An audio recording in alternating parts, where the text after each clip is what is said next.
All right, so that's a lot of bhujia talk for you. We'll come back.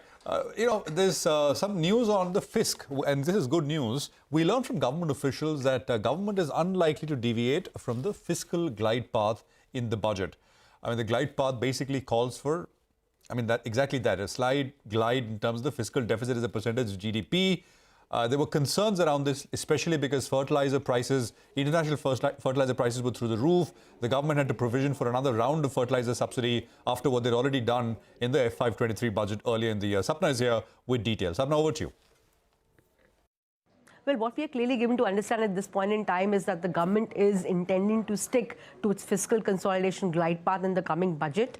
This would mean basically a steady reduction in the fiscal deficit aim by 60 to 70 basis points every year over the next 3 years. Now, their aim is to bring it down below 4.5% by FY26.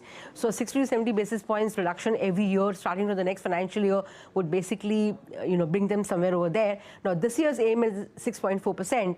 If they are able to meet or rather maintain this aim, then a 60 basis points reduction next year would mean somewhere around a 5.8 to 5.9% deficit aim, even with the marginal slippage this year.